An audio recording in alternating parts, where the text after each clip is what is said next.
For 9 years, she kept his letters unread. When she finally opened them, the Earl was standing at her door. The box sat in the back of Claire Bennett's closet for 9 years, untouched behind winter coats and forgotten shoes. She knew it was there, had always known, but acknowledging its existence felt like opening a door she'd sealed shut the day she left Charleston. Now, at 32, standing in her small apartment in Portland, Maine, with rain drumming against the windows and her life feeling more fragile than ever, Claire finally pulled the box into the light. Inside were 47 letters, each one postmarked from South Carolina, each one bearing the same elegant handwriting she'd once known better than her own. James Fairfield, everyone called him Earl, a nickname from his boarding school days that had stuck like honey, had written to her faithfully for 2 years after she disappeared. She'd never opened a single one. Before we continue with Claire's story, I'd love to hear from you.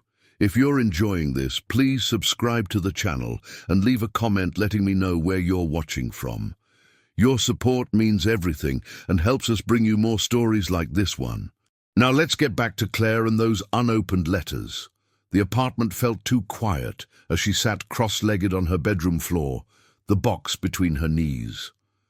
Outside, November rain turned the streets of Portland's West End into rivers of reflected streetlight. She'd moved here 3 years ago for a job at a non-profit that helped immigrant families navigate legal services, meaningful work that barely paid her rent, but filled something in her she hadn't known was empty. Or maybe it just kept her too busy to think about Charleston, about the life she'd fled, about James. Her hands trembled as she lifted the first letter. The postmark read, June 15th, 9 years ago. 2 weeks after she'd left without explanation, without goodbye, without anything but a hastily packed suitcase and her mother's frightened voice echoing in her ears. If you stay, you'll destroy everything our family has built. Claire's family, the Bennetts of Charleston, weren't just wealthy. They were old money, the kind that built libraries and had streets named after ancestors, the kind that came with expectations as heavy as the humidity that blanketed the Low Country every summer. Her father, Richard Bennett, sat on the boards of 3 hospitals and 2 universities. Her mother, Patricia, chaired every charity committee that mattered, and Claire had been their perfect daughter, educated at Wellesley, poised to marry someone appropriate, someone from their world. James Fairfield was not from their world. He'd grown up in Mount Pleasant, in a neighborhood where houses were built in the 1970s instead of the 1770s, raised by a single mother who worked as a nurse at MUSC. He'd earned his nickname Earl at a scholarship boarding school up north, where his roommates thought it was hilarious that this soft-spoken kid from South Carolina could quote British poetry and fix a car engine with equal ease. The name stuck, and so did his reputation as someone who didn't quite fit anywhere, too educated for his old neighborhood, too working class for the boarding school elite. They'd met at a fundraiser her mother had dragged her to 5 months after Claire had returned from college with a degree in social work and a growing sense that her life was a beautiful cage. James had been there doing electrical work, upgrading the lighting system in the historic venue. She'd found him in the garden taking a break, reading Yeats by the light of his phone. "But one man loved the pilgrim soul in you," she'd quoted, recognizing the poem. He'd looked up, startled, and smiled, "and loved the sorrows of your changing face." That was how it started. Secret meetings in coffee shops her parents would never visit, long drives down to Folly Beach where no one knew their names. Conversations that stretched until dawn, parked in his truck at the end of lonely roads, talking about everything. His dreams of starting his own sustainable energy company, her desire to do work that actually mattered, the weight of expectations they both carried in different ways. For 7 months, Claire had lived 2 lives. In one, she was the Bennett daughter, attending garden parties and charity galas, smiling appropriately while men her parents approved of, lawyers, doctors, trust fund heirs, tried to court her. In the other, she was just Claire, the woman who fell completely in love with a man whose hands were often stained with honest work, whose mind was brilliant, whose heart was the most genuine she'd ever known. Her parents found out, of course. In Charleston, secrets were currency, and someone always spent them eventually. The confrontation had been brutal. Her father, red-faced with fury, calling James every classist slur he could think of. Her mother, icier, more surgical. "You're throwing away everything. Do you think he loves you, or do you think he loves what you represent?" An easy way up. But it was her grandmother's intervention that broke her. Eleanor Bennett, 93 years old and still sharp as a blade, had called Claire to her historic home on Trad Street. The old woman hadn't yelled. She'd simply shown Claire the family ledgers, the trusts, the foundations, all built on the Bennett name, all dependent on maintaining that name's reputation and standing. "Your grandfather built this over 60 years, Eleanor had said, her voice quiet. "Your father has maintained it. We employ 47 people directly, and our charitable foundations support thousands more. I'm dying, Claire. The doctors give me 6 months, maybe less. If you pursue this relationship, if you create a scandal, your father will be removed from 3 boards. The Anderson Hospital merger will collapse.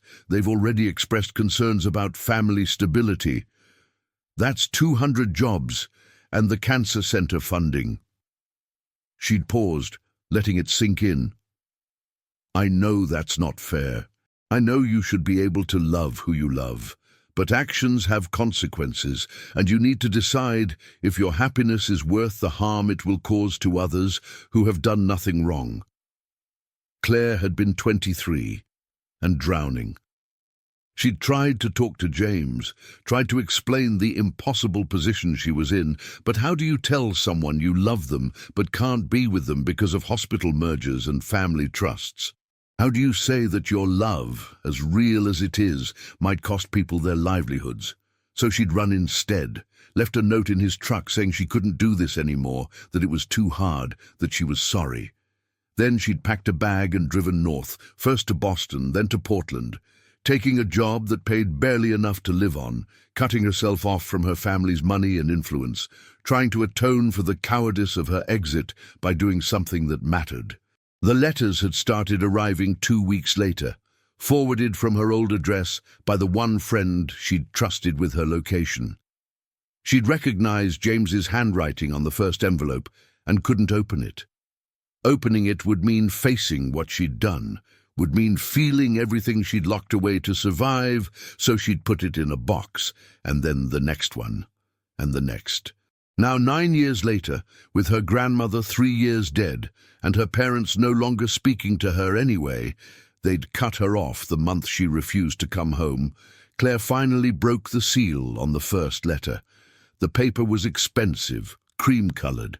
His handwriting was as precise as she remembered, each letter formed with care. "Dear Claire, I don't know where you are.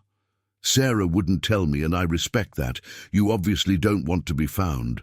But I need you to know that I don't accept your note. I don't accept that what we had was too hard, or that you just stopped caring. I know something happened. I know your family did something, said something. I can guess what kind of pressure they put on you. And I need you to know that whatever they told you, whatever threats they made, I would have faced it with you. I love you. Not because of your name or your family's money or whatever they think I want from you. I love you because you see the world the way it could be instead of the way it is. I love you because you laugh at terrible jokes and cry at sunsets, and you actually care about people. Really care, not the performative charity circuit kind of caring. I'm not going to stop writing. I'm going to write until you answer, or until you explicitly tell me to stop. Because you're worth fighting for, even if you don't believe that right now. Yours, James. Claire's vision blurred. She set the letter aside and reached for the second one, dated 3 weeks later, then the third, the fourth. Each one a window into those 2 years after she'd left, each one showing her pieces of James's life she'd missed. In letter 6, he told her he'd started his company, Fairfield Sustainable Energy.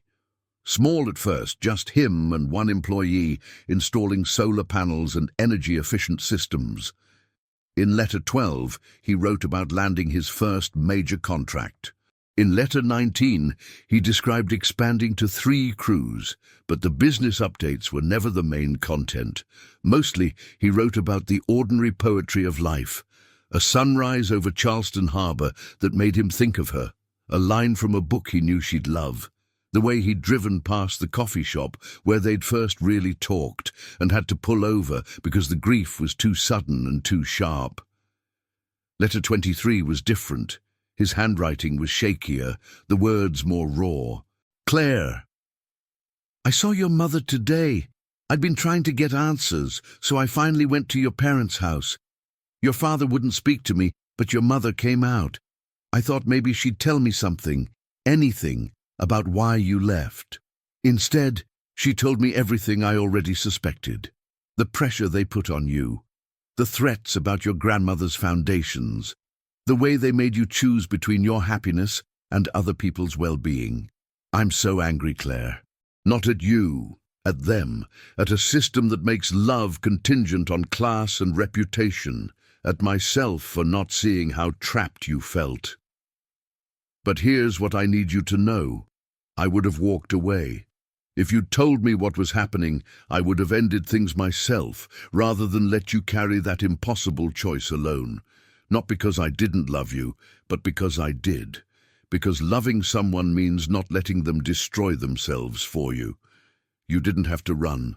We could have made the decision together. We could have said goodbye properly, or we could have found another way. But you chose to carry it alone, and that breaks my heart more than losing you. I'm still here. I'm still writing. But I need you to know that wherever you are, whatever you're doing, you don't owe anyone your misery. Not your family, not me, not anyone. You're allowed to be happy, Claire. Even if that happiness doesn't include me. James. Claire pressed her hands to her face, trying to muffle the sob that escaped.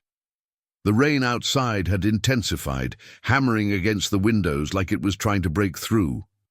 She'd been so certain 9 years ago that leaving was the right choice, the noble choice. She'd sacrificed her happiness for the greater good, or so she'd told herself on the endless nights when loneliness felt like it would consume her. But reading James's words now, she saw how completely she'd failed both of them. Not by leaving, maybe that had been necessary, maybe it hadn't, but by not trusting him with the truth, by making the decision alone, by running instead of standing still, long enough to face the wreckage together. She read through the night, letter after letter, watching James's life unfold in careful handwriting. Letter 31 mentioned a woman named Rebecca he'd gone on a few dates with. Claire's heart clenched, but then letter 32 explained that he'd ended it because I'm not being fair to her, comparing her to someone I can't have. Letter 38 was the longest, written on a night when he'd clearly been drinking. The handwriting was messier, the thoughts more circular, but the core message was clear. I don't know how to stop loving you, and I'm tired of trying. The last letter was dated exactly 2 years after she'd left. The handwriting was steadier, more resigned. Claire, this is my last letter, not because I'm angry, not because I've stopped caring, but because I think I finally understand. You're not coming back, you're not going to write back, and that's your right. I hope you found whatever you were looking for when you left. I hope you're doing work that matters to you. I hope you've let yourself be happy. My company is doing well. We landed a contract with the city for a major solar installation project. I bought a house in Mount Pleasant. Nothing fancy, but it's mine. I'm learning how to build a life that doesn't have you in it, even though I'll always wish it did. If you ever change your mind, if you ever want to talk, I'm here. I'll always be here. But I'm not going to wait anymore. I'm going to try to move forward. Take care of yourself, Claire. You deserve every good thing. All my love, James. Claire set down the final letter as dawn broke over Portland. She'd read all 47 in one sitting, 9 years of one-sided conversation, and she felt like she'd been turned inside out. She'd spent nearly a decade convinced she'd made the right choice, the selfless choice. But James's letters showed her a different story, one where she'd made a choice out of fear and loneliness and the crushing weight of other people's expectations, and then she'd compounded it by refusing to even acknowledge his pain. She stood up, her legs stiff from sitting so long, and walked to the window. The rain had stopped, leaving the streets gleaming in the early morning light. Portland was waking up, runners on the eastern promenade, early shifts starting at the hospital, fishing boats heading out from the docks. This was her life now. Small apartment, meaningful job that barely paid her bills, a handful of good friends, no romantic entanglements, because how could anyone measure up to the ghost of James Fairfield? She told herself she was happy, that she'd chosen purpose over privilege, that she'd made peace with her decision. But holding those letters, reading his words, she realized she'd never made peace with anything. She'd just run so far and so fast that she couldn't hear her own heart breaking anymore. Her phone buzzed on the nightstand, a text from her co-worker Maria asking if she wanted to grab coffee before work. Claire was about to reply when she saw the notification above it, a missed call from an unknown South Carolina number. Her breath caught, probably a spam call. South Carolina area codes didn't necessarily mean anything, but her hands were already shaking as she pulled up Google, typed in Fairfield Sustainable Energy Charleston. The website was sleek and professional. The company had grown, 40 employees now, projects all over the Southeast, awards for environmental innovation. And there on the About page was James. He'd aged well. The photo showed him at 33, his hair a little shorter than she remembered, fine lines around his eyes that somehow made him more handsome. He wore a button-down shirt instead of the t-shirts and work jackets he'd favored 9 years ago, but his smile was the same, slightly crooked, genuinely warm, the smile of someone who still believed the world could be better. The bio was brief. James Earl Fairfield founded FSE in 2016 with a mission to make sustainable energy accessible to all communities, regardless of economic status. Under his leadership, FSE has completed over 500 residential and commercial installations and pioneered an innovative low-income solar program. He holds a degree in electrical engineering from Georgia Tech, completed part-time while building the company, and serves on the board of 3 environmental nonprofits. In his free time, he restores vintage cars and remains an avid reader of Irish poetry. Claire's eyes burned. He'd done it. Everything he'd dreamed about on those long nights in his truck, when they'd talked about changing the world in small, practical ways. He'd actually done it. While she'd been in Portland, helping people navigate immigration law one case at a time, James had built something extraordinary. The guilt was overwhelming. She left to protect him, to spare him the damage her family could do, to prevent the scandal that might have destroyed opportunities for him. But he'd succeeded anyway. He'd built his company, earned his degree, made a real difference. And he'd done it all while writing her letters she never read, while loving her from a distance, while trying to understand why she'd disappeared. She should let it go. 9 years was too long. James had said in his last letter he was moving forward, and he deserved that. She had no right to crash back into his life now, armed with belated realizations and regrets. But she couldn't stop staring at his photo, couldn't stop thinking about those 47 letters. Couldn't stop wondering, what if? Her phone buzzed again. Maria, probably wondering where she was. Claire ignored it. She opened her laptop and started typing an email to the general FSE address, then deleted it. Too impersonal, too easy to ignore. She pulled up her old email account, the one she'd abandoned when she left Charleston, and found his personal address still in her contacts. Her finger hovered over the button. What would she even say? "Sorry I disappeared 9 years ago and never read your letters until last night, but I've finally processed my trauma and would like to reconnect." That was insane. He'd moved on. He had to have moved on. But before she could talk herself out of it, she started typing. "James, I don't expect you to read this. I wouldn't blame you if you deleted it without opening it, or if you've changed this email address, or if you've simply decided that Claire Bennett is part of a past you've left behind. You'd be right to feel all of those things. But I need to tell you something, even if you never respond, even if this email disappears into the void. I read your letters, all 47 of them. I read them last night, 9 years too late, and I need you to know that I'm sorry. I'm sorry I ran without explaining. I'm sorry I never gave you the chance to face things with me. I'm sorry I was so convinced I was protecting you that I never stopped to ask what you wanted. I'm sorry I carried that impossible choice alone instead of trusting you with it. You were right. My family did pressure me. My grandmother told me that being with you would destroy foundation funding and cost people their jobs. She told me I had to choose between my happiness and other people's livelihoods. And I chose wrong, James. Not because I chose to leave, maybe that was necessary, maybe it wasn't, but because I chose to do it alone. Because I chose to cut you out instead of letting you be part of the decision. I'm in Portland, Maine now. I work for an immigrant rights nonprofit. I make barely enough to pay rent. I haven't spoken to my parents in 6 years, and I've spent every single day of the last 9 years convinced I was being noble and selfless, when really I was just scared. I saw your website. I'm so proud of what you've built. You did exactly what you said you'd do, changed the world in practical ways, and you did it without me. Which is as it should be. You deserve all of it. I don't know why I'm writing this except to say you were worth fighting for too. I should have fought. I should have trusted us enough to at least try, and I'm sorry I didn't.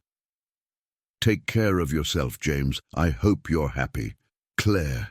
She hit send before she could second-guess it, then immediately wanted to take it back. It was too much, too raw, too vulnerable after 9 years of silence.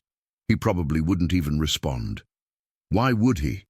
She'd had her chance, and she'd run. Claire forced herself to shower and get dressed for work, forced herself to respond to Maria's increasingly concerned texts, forced herself to act like this was a normal Monday and not the morning after her entire understanding of the last 9 years of her life had collapsed. She was halfway through her second cup of coffee, trying to focus on a case file, when her personal email pinged. Her heart stopped. The sender was James Fairfield. Claire. I'm in Portland. I've been here for a week, working on a project in South Portland. We're installing a solar array for a new, affordable housing development. I'm staying at the Portland Harbor Hotel through Friday. I called your old number this morning. The one I had from 9 years ago. I don't know why I tried. I knew it wouldn't work, but I was thinking about you, and I guess I wanted to hear the disconnect message one more time. Stupid, I know. And then your email came through 2 hours later. So now I'm sitting in a hotel room, staring at my phone, wondering if the universe has a sense of humor or if this is just the world's most painful coincidence. I don't know what to say. Part of me is angry. 9 years, Claire. 9 years of silence. And now you read the letters. Part of me wants to tell you it's too late, that I've moved on, that you can't just pop back up and expect anything. But mostly, I just want to see you. I'm at the hotel bar tonight at 7 sure. If you come, we'll talk. If you don't, I'll understand. Either way, I needed you to know I'm here. James. Claire read the email 3 times, her hands shaking so badly she almost dropped her phone. James was here, in Portland, had been here for a week, while she'd been walking around with those unread letters gathering dust in her closet, completely unaware that the man she'd never stopped loving was less than 3 miles away. The coincidence was staggering. Or maybe it wasn't a coincidence at all. Maybe it was just the universe finally deciding to stop letting her run. She looked at the clock. 10:47 a.m. She had 8 hours and 13 minutes to decide if she was brave enough to face him. The workday passed in a blur. Claire tried to focus on her cases. A Somali family navigating the asylum process, a Guatemalan teenager trying to get documents to attend college. But her mind kept wandering back to that email, to those letters, to the impossible fact that James was here in her city, waiting. Maria finally cornered her at lunch. "Okay, what's going on? You've been in another dimension all morning." Claire hesitated, then told her everything. The whole story spilled out.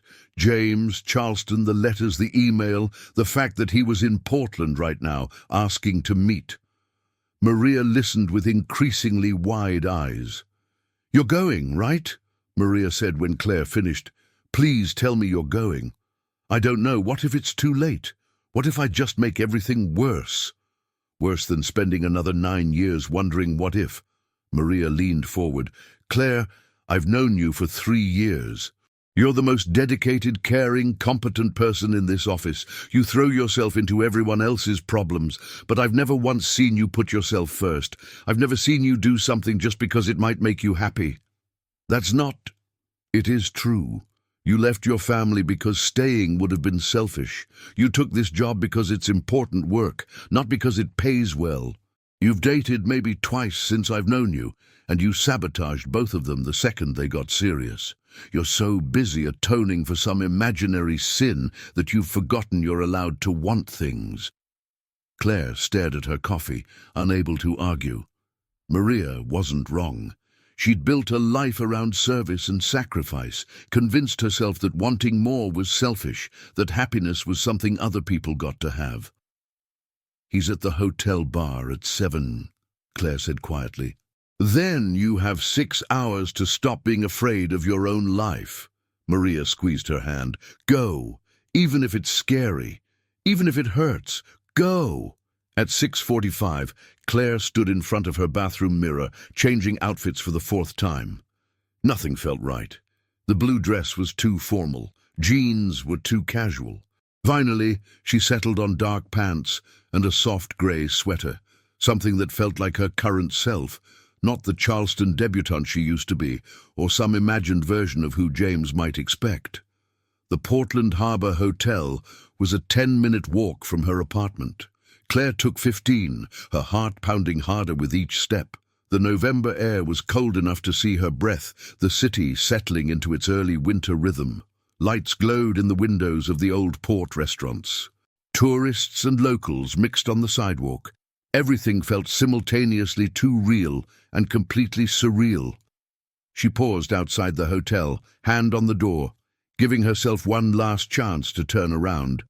But she thought about those letters, about James's words. "You're allowed to be happy, Claire, even if that happiness doesn't include me." Maybe it was time to stop running from happiness.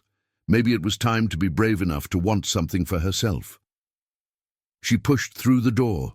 The hotel bar was warm and dimly lit, decorated with nautical touches that managed to be tasteful instead of kitschy. A dozen people scattered around small tables, business travelers and couples on dates. And there, at a corner table with a view of the harbor, was James. He saw her the moment she walked in. Their eyes met across the room, and Claire felt like she was 23 again, seeing him for the first time in that garden, recognizing something essential in him that matched something in herself. He stood as she approached. He'd gotten taller somehow, or maybe she'd just forgotten. Same eyes, though, grey-blue, like storm clouds over the ocean. Same crooked smile, though there was uncertainty in it now. A guardedness that hadn't been there 9 years ago. "Hi," she said, her voice barely above a whisper. "Hi," he echoed. For a long moment they just looked at each other. Then James gestured to the chair across from him. "Do you want to sit?" She sat. The waiter appeared immediately, and she ordered a glass of wine she didn't really want, just to have something to do with her hands. James already had a whiskey in front of him, barely touched. "I can't believe you're here," Claire said. "In Portland, this week." "I can't believe you're here," James countered. "At this table, after 9 years. I read the letters," she said. "All of them. Last night. Why now?" It was a fair question. Claire struggled to find words adequate to explain. "I don't know. Maybe because enough time had passed that I thought I could handle it. Maybe because my life felt empty and I needed to understand why. Maybe because I'm tired of running." James took a sip of his whiskey, his expression unreadable. "You ran pretty far." "I did. Your family, did they ever back off?" Claire laughed, bitter. "I haven't spoken to my parents in 6 years. They cut me off when I refused to come home and marry the son of one of my father's business partners. My grandmother died 3 years ago. Everything she threatened, all the foundations and mergers, they survived just fine without me sacrificing my happiness for them. I'm sorry about your grandmother. I'm not sure I am." The words surprised her with their honesty. She was brilliant and elegant, and she used guilt like a weapon. I loved her, but I also resented her for making me choose. And then she died, and I realized the choice didn't matter anyway. The world kept turning. The foundations kept operating. I destroyed my life for nothing. "Not nothing," James said quietly. "You're doing important work. I looked up your organization after your email. You've helped a lot of people.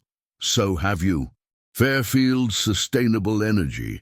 James, it's incredible. You did everything you talked about." He smiled just a little. "It's been a good 9 years professionally. Personally." He trailed off, shaking his head. "Were there other people?" Claire asked, then immediately regretted it. "Sorry, you don't have to answer that. It's none of my business." "A few," James admitted. "Nothing that stuck. Turns out it's hard to build a relationship when you're still in love with someone who disappeared without explanation." The words hung between them, honest and painful. Claire felt tears pricking at her eyes. "I'm so sorry. I thought I was protecting you.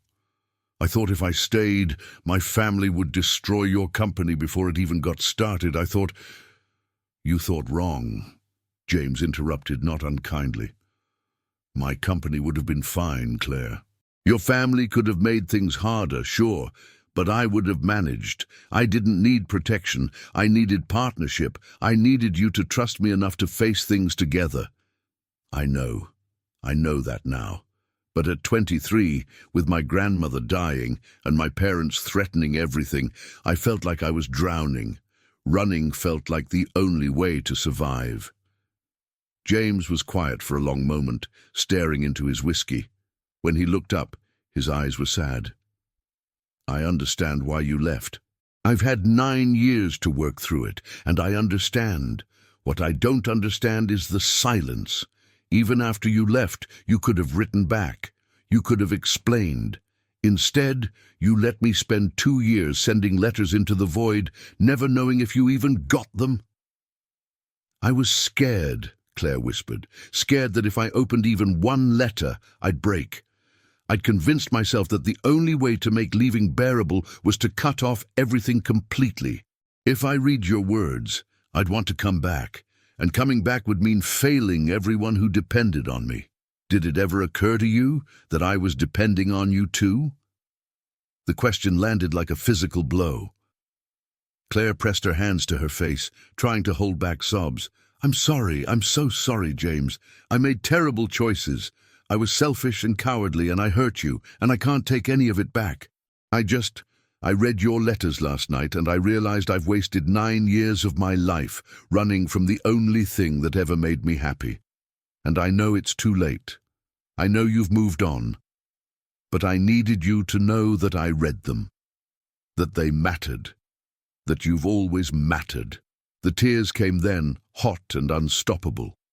She was crying in a hotel bar in front of the man she'd loved and lost and never stopped loving, and she couldn't bring herself to care who saw. James reached across the table and took her hand. His touch was electric, familiar and foreign all at once. "Don't cry," he said softly. "Please don't cry. I don't know what else to do. How about we start with the truth?" James's thumb traced circles on her palm, the gesture so achingly familiar that Claire's breath caught. "The whole truth, not the story you've been telling yourself for 9 years. Why did you really leave?" So Claire told him. Everything. Her grandmother's ultimatum about the foundations and the hospital merger, her parents' disgust and fury.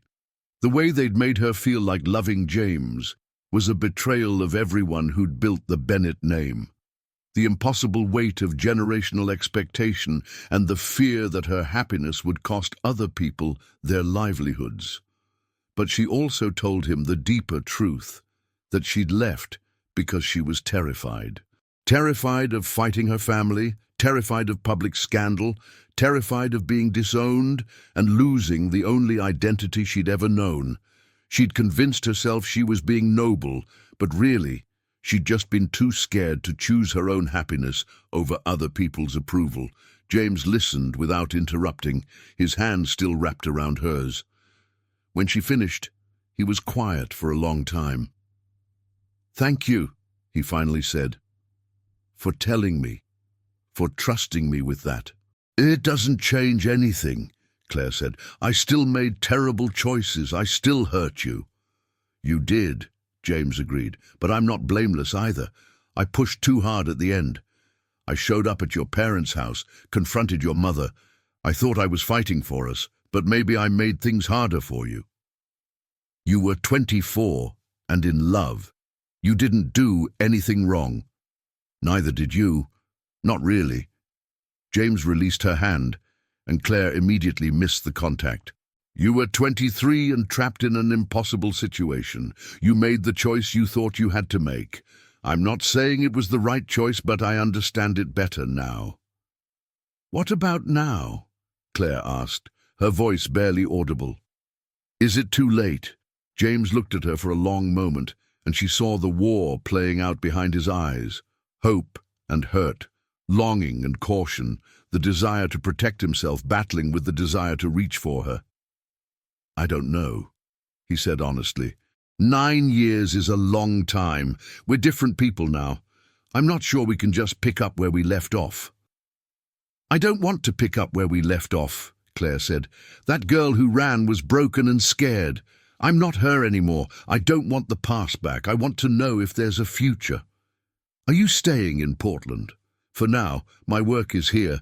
But James, I'm not chained to it. I'm not running anymore." He smiled at that, sad and small. "I'm going back to Charleston on Friday. We have a major project starting next month and I need to be there." "Oh." The disappointment was crushing, even though she'd expected it. Of course he couldn't stay. He had a life, a company, responsibilities. "But," James continued, "I'm back in Portland every other month. The affordable housing project is ongoing, and we're bidding on 2 more contracts up here. So we could, try to figure this out long distance. Maybe, or maybe we take it slow. Email, phone calls, actual letters if you promise to read them this time." His smile was slightly warmer now, teasing, "Get to know each other again. See if what we had is still there, or if it's just a beautiful memory." "I already know what I want," Claire said. "I know what I want too, but I also know that wanting something isn't enough. We have to do the work. We have to be honest, even when it's hard. We have to not run away when things get complicated." He paused. "Can you do that?" "Yes," Claire said without hesitation. "I'm done running." "Then let's try, slowly, carefully, but let's try." They talked until the bar closed, 2 hours of catching up on 9 years of life. James told her about building his company, about the satisfaction of putting solar panels on schools that couldn't afford them, about buying his house and adopting a ridiculous pit bull named Gatsby. Claire told him about her work, about the families she'd helped, about learning to live on her own terms, even when it was terrifying and lonely. They didn't talk about love. That felt too big, too soon. But the connection was still there. She could feel it in the way conversation flowed effortlessly, the way they laughed at the same things, the way silence between them felt comfortable instead of awkward. When they finally left the hotel, James walked her back to her apartment building. They stood on the sidewalk, neither quite ready to say goodbye. "I'm here until Friday," James said. "Do you want to have dinner tomorrow?" "Yes, absolutely yes." "Good." He reached out and tucked a strand of hair behind her ear, the gesture so tender it made Claire's chest ache. "I'm glad you opened the letters." "So am I." "Get some sleep, Claire. We have a lot of catching up to do." She watched him walk back toward the hotel, hands in his pockets, breath forming clouds in the cold air. Then she climbed the stairs to her apartment and collapsed onto her bed, exhausted and exhilarated and terrified all at once. Her phone buzzed. A text from James. "Thank you for being brave enough to show up tonight. Sleep well." Claire smiled and typed back, "Thank you for giving me another chance. Sweet dreams." She fell asleep with her phone in her hand, the box of letters on her nightstand, feeling more hopeful than she had in 9 years. The next few days unfolded like a dream. James and Claire had dinner Tuesday night at a small Italian restaurant in the Old Port, talking for hours over pasta and wine. Wednesday, Claire took the afternoon off work to show him Portland, the Eastern Promenade with its view of Casco Bay, the Portland Museum of Art, the tiny bookstore on Exchange Street, where she spent too much of her meager paycheck. They were careful with each other, dancing around the deeper feelings that still existed between them. They held hands, but didn't kiss. They talked about work and current events and shared interests, but avoided the more dangerous territory of what they wanted their future to look like. Thursday evening, James had to work late finishing up the affordable housing project. Claire brought him dinner at the site, a construction zone in South Portland that would eventually be home to 40 families. She watched him work, directing his crew with the same precise competence he'd had 9 years ago, and felt a surge of pride. He'd built something real, something that mattered, and he'd done it his own way, without compromising his values. "You're staring," James said, catching her watching him. "I'm proud of you," she replied simply. He smiled, that crooked smile that still made her heart skip. "Come here, I want to show you something." He led her to the roof of the building, where rows of solar panels were being installed. The sun was setting over Portland, painting the sky in shades of orange and pink, reflecting off the harbor in the distance. "This building will be energy neutral," James explained. "Low-income families will be able to afford to live here because their utility costs will be minimal. We're working with the developer on 5 more projects like this across New England." "It's amazing," Claire said softly.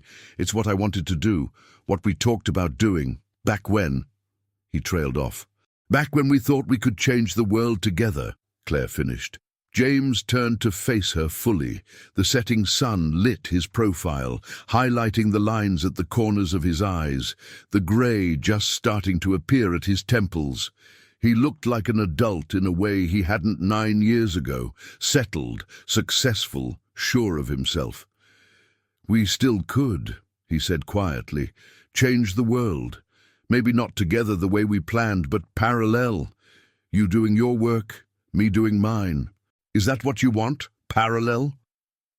"I don't know what I want yet. I know what I feel when I'm with you. It's the same thing I felt 9 years ago, like everything makes more sense, like I'm more myself. But I'm also scared. I let myself hope once, and it destroyed me when you left. I don't know if I can survive that again." Claire's throat tightened.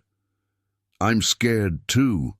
I'm scared that I'll mess this up somehow, that my family will interfere again, or that I'll panic and run, or that too much time has passed and we're just chasing a memory." "So what do we do?" "We're honest. We're patient. We give this a real chance, but we don't rush." She took his hand, threading her fingers through his. And we trust each other enough to say when we're scared or confused or need space. "I can do that," James said. He squeezed her hand gently. "I leave tomorrow." "I know, but I'll be back in 2 weeks. And I'll call you every day if you want." "Every day might be a lot," Claire said, trying to lighten the mood, even though her heart was aching at the thought of him leaving. "Every other day, then. And emails. Real letters, too, if you promise to actually read them." "I promise."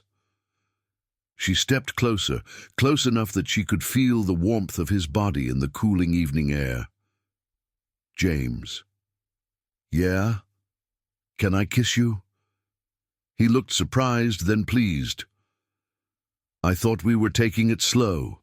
"We are, but I've been wanting to kiss you since Monday night, and you're leaving tomorrow, and I don't want to wonder for another 2 weeks what it would feel like." James laughed, that genuine, warm laugh she'd fallen in love with so many years ago. "Then yes, definitely yes." She leaned up and kissed him softly. It was different from the kisses they'd shared 9 years ago, less desperate, more intentional. It tasted like second chances and hard-won wisdom and the courage to hope again. When they pulled apart, both of them were smiling. "Worth the wait?" Claire asked. "Absolutely," James murmured, pulling her close for another kiss. They stayed on that roof until the sun had fully set and the November air grew too cold to ignore, holding each other in the growing dark, neither quite ready to let go. The next morning, Claire met James at his hotel to say goodbye.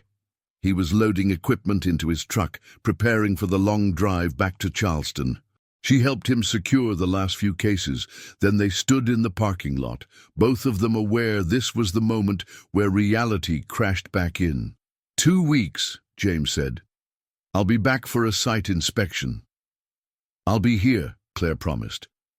He hugged her then, tight and fierce, like he was trying to memorize the feel of her in his arms. "Don't disappear again," he whispered against her hair. "I won't. I promise. I'm done running." When he finally pulled away and climbed into his truck, Claire felt the urge to ask him to stay, or to offer to drive back with him, or to do something dramatic and foolish. But she'd learned that love wasn't always dramatic. Sometimes it was patient. Sometimes it was letting someone leave because they had responsibilities, trusting that they'd come back. She watched his truck pull out of the parking lot, watched until it disappeared into Portland's morning traffic. Then she walked to work with her phone in her hand, already counting the days until he'd return.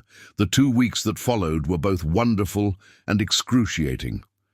James called every evening, and they fell into an easy rhythm of conversation. He told her about projects and problems at work. She told him about the cases she was working on. They talked about books and movies and what they'd had for dinner, the mundane details of life that felt intimate when shared with someone who truly cared. But they also had harder conversations. James admitted that part of him was still angry about the 9 years they'd lost, even though he understood why Claire had run. Claire confessed that she was terrified of her family finding out they were reconnecting, even though she knew rationally that her parents had no power over her anymore. "Do you think you'll ever talk to them again?" James asked one night. "Your parents?" Claire was quiet for a long moment. "I don't know. Part of me wants to. They're still my parents, and I still love them even if I don't like them very much. But I don't know if I can forgive them for what they did, for making me choose between them and my own happiness." "You don't have to decide now," James said gently. "And whatever you decide, it doesn't have to affect us. This is about you and your healing, not about them." She loved him for that, for understanding that family trauma didn't have simple solutions, for not pushing her to forgive before she was ready. The day James was supposed to return to Portland, Claire was a nervous wreck. She changed clothes 3 times, cleaned her entire apartment even though he wasn't coming over, and checked her phone every 5 minutes for updates. His text came at 2:00, landed in Portland. Headed to the site first, then I'm all yours. Dinner at 7. Claire typed back, "Perfect! Can't wait to see you." At 6:30, she was standing in front of her mirror doing a final appearance check when her phone rang. Not a text, an actual call, from a South Carolina number she didn't recognize. Her stomach dropped. No one from Charleston had her number, no one except James. This had to be a coincidence, a spam call. She almost didn't answer, but something made her pick up. "Hello? Claire Bennett?" The voice was female, older, vaguely familiar. "Speaking! Who is this?" "This is Patricia Bennett, your mother." The room tilted. Claire sat down hard on her bed, her heart hammering. "How did you get this number?" "That doesn't matter." Her mother's voice was crisp, controlled, exactly as Claire remembered. "What matters is that I know you've reconnected with James Fairfield, and I'm calling to tell you what a mistake that is. How do you—" Claire stopped herself. It didn't matter how her mother knew. Charleston was a small world, especially among people with money and connections. Someone had seen her or seen James, or put pieces together. "This is none of your business." "Everything you do reflects on this family," Patricia said coldly. "You may have run away, but you're still a Bennett. Your father is about to announce a major political campaign. We cannot afford another scandal." "Then don't create one. I'm not doing anything scandalous. I'm seeing someone I care about." "That boy—" "That man," Claire interrupted sharply, "is 33 years old and runs a successful company. He's done more good in the world than anyone in our family has. And you don't get a say in my life anymore. You cut me off, remember? You chose your reputation over your daughter." There was a long silence. Then Patricia said, voice tight, "Your father is running for state senate. If the press finds out his daughter is dating someone so beneath her station—" "Stop, Uttay." Claire was shaking with anger now, 9 years of buried rage boiling over. "I don't care about Dad's campaign. I don't care about the family reputation. You destroyed any claim you had to my loyalty when you made me choose between you and James 9 years ago. We were protecting you. You were protecting yourselves. You were worried about what people would think, about how it would look, about preserving the perfect Bennett image. You didn't care that you were crushing me in the process. That's not fair, isn't it?" Claire stood up, pacing her small bedroom, too agitated to sit still. "You threatened me with grandmother's foundations. You told me people would lose their jobs if I stayed with James. You made me feel like wanting to be happy was selfish. And then grandmother died, and surprise, all those foundations are fine. All those jobs still exist. I destroyed my life for nothing." "You destroyed nothing. You ran away to play at poverty in Maine, helping immigrants when you could have been doing real work here. Don't you dare diminish my work. I've helped dozens of families navigate impossible legal systems. I've kept people from being deported. I've reunited children with their parents. That's real work, Mother. More real than chairing charity galas and writing checks to assuage your guilt." Another silence, longer this time. When Patricia spoke again, her voice was different, less controlled, more raw. "You don't understand what it's like. The pressure to maintain our position, to preserve what 4 generations have built. Every choice we make is scrutinized. Every mistake is amplified. We had to be perfect, Claire, and we needed you to be perfect too. I'm not perfect. I never was. And I'm tired of pretending I should be." Claire took a deep breath, trying to calm herself. "Look, I'm sorry your life is difficult. I'm sorry Dad's campaign might be affected by having a daughter who makes her own choices, but that's not my problem anymore. I get to be happy now. I get to choose James, if he'll have me." "If you do this, there will be consequences," Patricia said, but her voice had lost its earlier certainty. "Then let there be consequences. I'm not 23 anymore. I'm not scared of you. And I'm done letting fear control my life." She hung up before her mother could respond, then immediately turned her phone off. Her hands were shaking, adrenaline coursing through her body. She'd just told off her mother. After 9 years of silence and avoidance, she'd finally stood up for herself. It felt terrifying and liberating in equal measure. By the time she met James for dinner at 7, Claire had calmed down enough to fake composure. But James took one look at her face and knew something was wrong. "What happened?" he asked immediately. They were at a quiet restaurant near the waterfront, intimate lighting and soft music, providing the illusion of privacy. Claire waited until they'd ordered, then told him about her mother's call, the threats, the manipulation, her own angry response. James listened with a darkening expression. When she finished, he reached across the table and took both her hands. "Are you okay?" "I don't know. I'm angry. I'm scared. But I'm also relieved. I spent 9 years avoiding them, and now I've finally said what I needed to say. It doesn't solve everything, but it feels like closing a door that should have been closed years ago." "I'm proud of you," James said firmly. "Standing up to them took real courage. But I need you to know something. If being with me is going to cause problems for you, if your father's campaign means they're going to make your life hell, we can slow this down. I'm not worth destroying your family relationships over." "Yes, you are," Claire said without hesitation. "And honestly, those relationships were already destroyed. My parents cut me off 6 years ago. We haven't spoken in all that time. This call wasn't about reconciliation. It was about control. They don't get to control me anymore." James studied her face carefully. "What do you want to do?" "I want to have dinner with you. I want to keep building whatever this is between us. And I want to stop letting my family's dysfunction dictate my choices." She squeezed his hands. "I choose you, James. I'm choosing you, not running this time."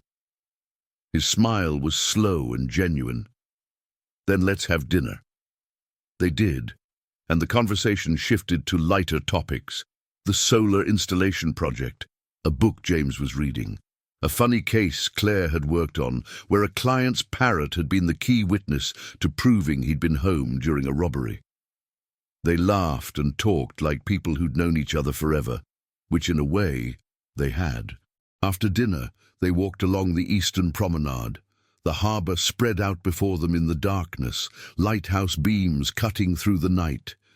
The December air was bitter cold, but Claire didn't care. James's arm was around her shoulders, and she felt safer than she had in years. "I've been thinking," James said as they walked, "about logistics, about how we make this work." "And?" "Portland's a growing market for sustainable energy. We could open a branch office here.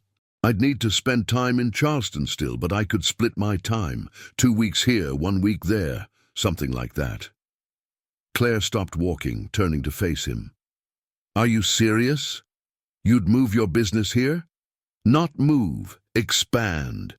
It makes sense strategically. There's a lot of development happening in Maine, and we're already getting contracts here, but also—" He cupped her face gently.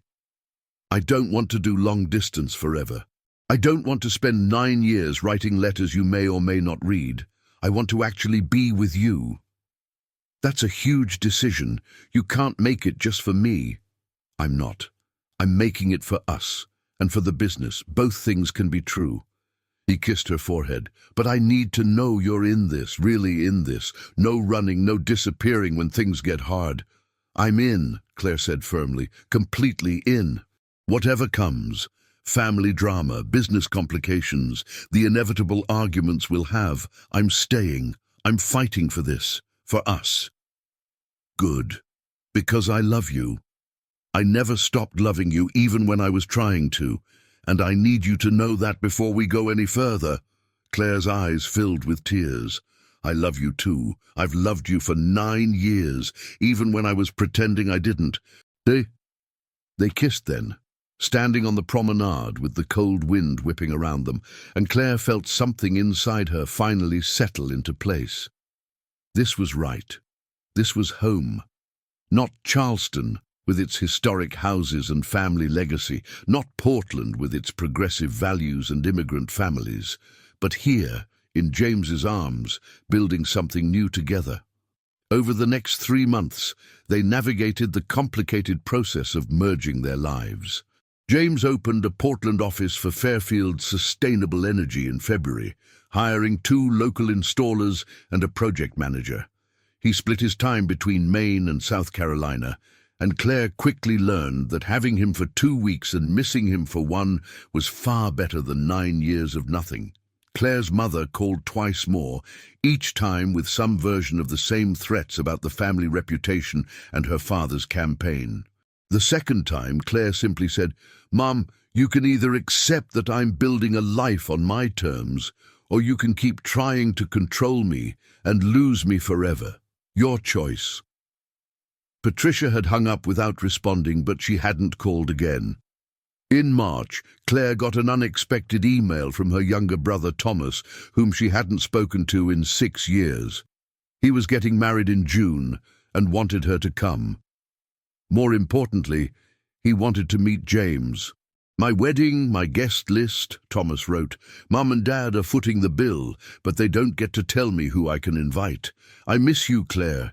I know you had your reasons for leaving, and I'm not asking you to reconcile with them, but I'd like to have my sister at my wedding, and I'd like to meet the guy who's important enough to you that you told Mom to shove her campaign where the sun doesn't shine." Claire showed James the email, her hands shaking. "I don't know if I can do it. A whole weekend in Charleston, watching my parents pretend I don't exist while I stand in the back of the church." "So don't stand in the back," James interrupted. "Thomas invited you because he wants you there. Let him deal with your parents. You just show up and celebrate your brother. Will you come with me?" "Of course. I'm not letting you face that alone." So in June they flew to Charleston together. Claire had been gone for nearly 10 years, and returning felt surreal. The familiar heat and humidity, the smell of Pluff mud and Confederate jasmine, the historic architecture she'd once taken for granted.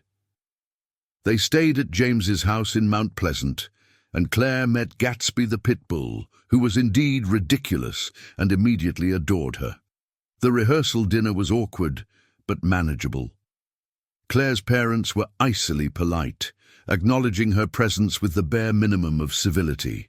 But Thomas was warm and genuine, and his fiancée, Amanda, pulled Claire aside to say, "I'm so glad you're here.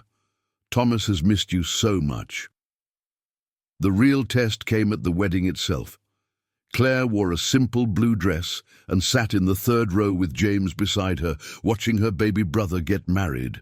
When Thomas and Amanda exchanged vows, promising to choose each other every day regardless of what came, Claire felt tears streaming down her face. James took her hand and held it tight. At the reception, things got complicated. Claire's father, emboldened by champagne and surrounded by political donors, decided to make a speech about family loyalty and tradition. It was clearly aimed at Claire, a passive-aggressive reminder that she'd chosen to abandon her heritage.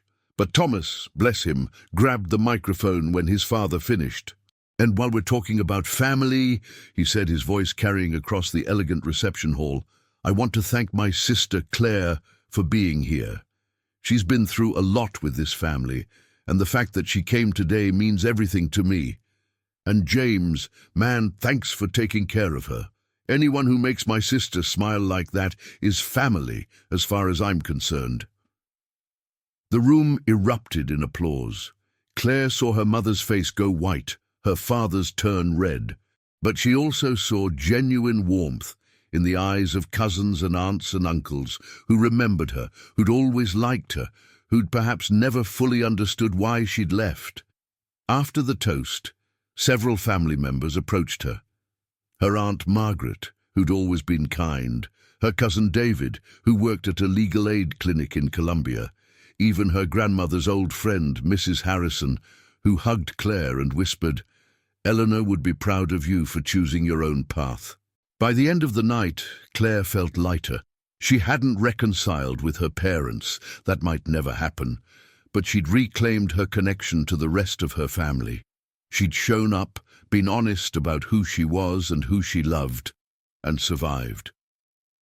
On the flight back to Portland, James dozed on her shoulder while Claire stared out the window at the clouds. She thought about the last 9 years, the running, the hiding, the letters left unread. She thought about all the time they'd lost, all the pain they could have avoided if she'd just been brave enough to trust him in the first place. But she also thought about who they'd become in those years. James had built a company that genuinely helped people. She'd developed skills and experience that made her effective at her work.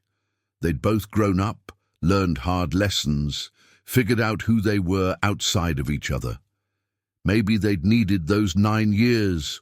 Maybe they'd needed to become whole people individually before they could be whole together. Or maybe that was just a story she told herself to make the lost time hurt less. Either way, they were here now, together. And that was what mattered. By September, James had effectively relocated to Portland. He still traveled to Charleston twice a month for business, but Maine had become home base. They'd moved in together in August, a slightly bigger apartment in the West End, with room for both of their lives, for Gatsby, who'd relocated with James, for the future they were building. One evening in late September, Claire came home from work to find James on the couch, surrounded by papers, looking stressed. "What's wrong?" she asked, dropping her bag by the door. "Nothing's wrong. I'm just making a decision."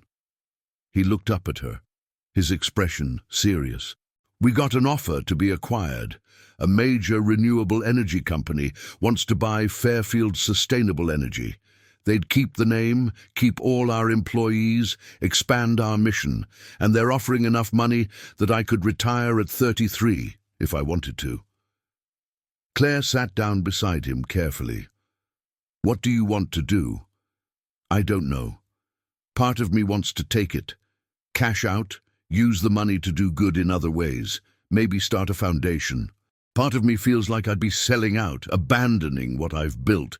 "Those don't have to be mutually exclusive," Claire said thoughtfully. "You could sell but stay on as a consultant or director. Keep your hand in the work, but have more freedom, more time for other things."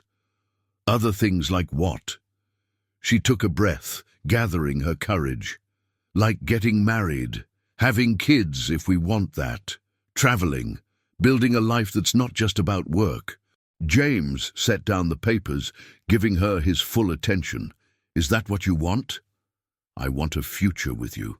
I want to stop living like we're making up for lost time and start just living. Together. Whatever that looks like." He was quiet for a long moment, then reached into his pocket and pulled out a small velvet box. Claire's breath caught. "I bought this 2 weeks ago," James said, opening the box to reveal a simple but beautiful ring, a sapphire surrounded by small diamonds.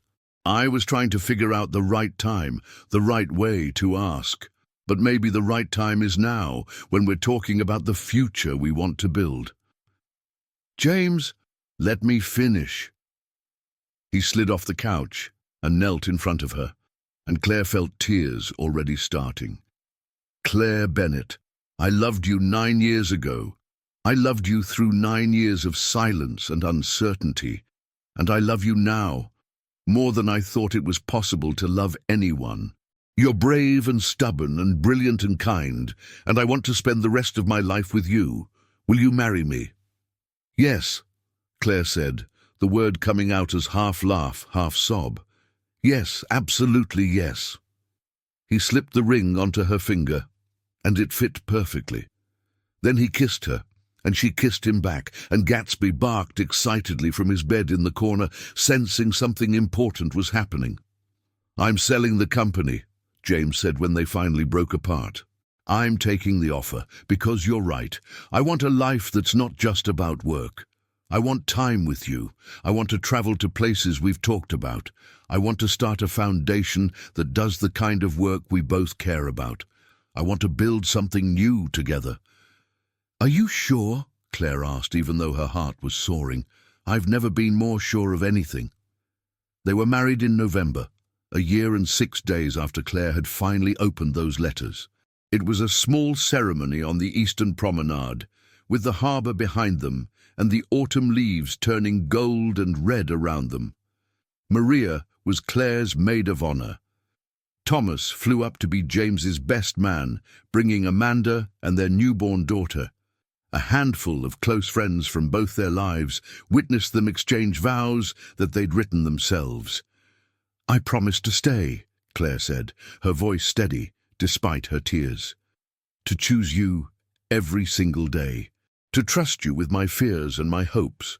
To build a life with you that's honest and real and ours."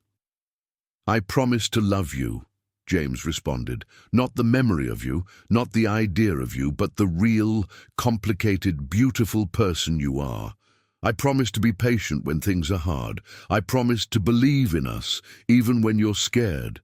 I promise to build a future with you that makes the past worth surviving." They kissed as husband and wife while their friends cheered, and Claire felt a completeness she'd never known was possible. This was what she'd been running from for 9 years, not just James, but this kind of overwhelming, terrifying, wonderful love. This kind of commitment, this kind of hope. At the small reception afterward at a restaurant overlooking Casco Bay, Thomas gave a toast. "To my sister and her husband," he said, raising his glass, "who taught me that sometimes the best love stories are the ones that take the long way around. May your future be as bright as the path that brought you back together." As Claire stood with James's arm around her waist, surrounded by people who loved them, she thought about those 47 letters, about all the words she'd left unread, all the years she'd spent running, about the impossible choice she'd thought she was making, and the woman she'd become in the aftermath. She thought about her parents, who still hadn't come around, who'd sent a terse card congratulating her on her marriage, but declined to attend. That hurt, but it was a hurt she could live with. She'd chosen her own happiness over their approval, and that was a choice she'd make again every single day. Most of all, she thought about James, about the patience and love he'd shown her, about the second chance he'd given her when he had every right to walk away. About the life they were building together, grounded in honesty and trust, and the hard-won knowledge that love wasn't about perfect timing or easy choices. It was about showing up, about staying, about choosing each other again and again, no matter what came. "What are you thinking about?" James murmured, pulling her closer. "About how glad I am that I finally opened those letters," Claire said. "About how I almost let fear win. About how lucky I am that you were still here, still willing to try." "I would have waited longer," James said simply. "I would have waited forever. You shouldn't have had to. Maybe not, but I did. And you came back. And now we're here. That's what matters." He was right. They were here, married, committed, building a future together. The past couldn't be changed, but it could be learned from. The letters she'd left unread for 9 years had brought her back to him. The years they'd spent apart had made them ready for each other in a way they hadn't been at 23 and 24. It wasn't the love story she'd imagined when she was young. It was messier, more complicated, marked by mistakes and regret and hard-won growth. But it was real, it was theirs. It was. And standing there with James, watching the sun set over Portland Harbor, Claire knew that sometimes the best happy endings are the ones you have to fight for, the ones that make you become your bravest self. She'd kept his letters unread for 9 years.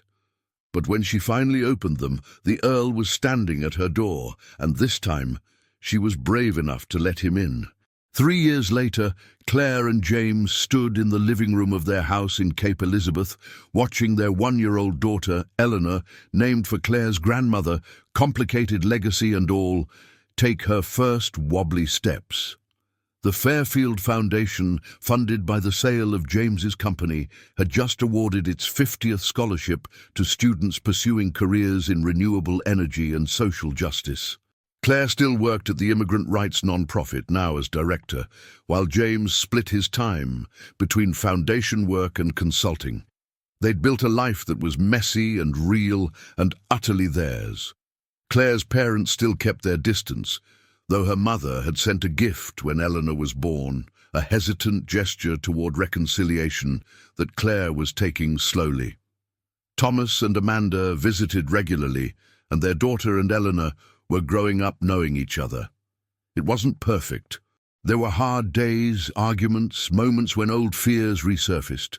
But they'd learned to face those moments together, to talk through the difficult things instead of running from them. And every year, on the anniversary of the day Claire had finally opened those letters, James wrote her a new one. Not because she needed convincing anymore, but because some traditions were worth keeping. Because words mattered. Because love, real love, was worth documenting. The good days and the hard ones, the triumphs and the fears, all of it. This year's letter sat on her nightstand, already read and reread. The opening lines were simple. Dear Claire, it's been 4 years since you opened my letters. 4 years since you chose to be brave. 4 years of building the life we dreamed about. Thank you for staying. Thank you for choosing us. Thank you for teaching me that second chances, when earned and honored, can be even more beautiful than first ones. Claire picked up the letter, holding it carefully, then looked up to see James watching her from across the room, their daughter in his arms. What? She asked, smiling. Just thinking about how different life could have been, he said. If you'd never opened those letters, if I hadn't been in Portland that week, if we'd never gotten a second chance, we would have been fine, Claire said, crossing to him and wrapping her arms around both of them. We would have survived. But I'm so glad we didn't have to. Me too, James said, kissing the top of her head. Me too. And as Eleanor laughed and reached for her mother, as the Portland sky turned pink with sunset outside their windows, Claire felt the deep contentment of a life fully lived. Not perfect, but honest. Not easy, but worth every moment. She'd run for 9 years, but she'd finally come home.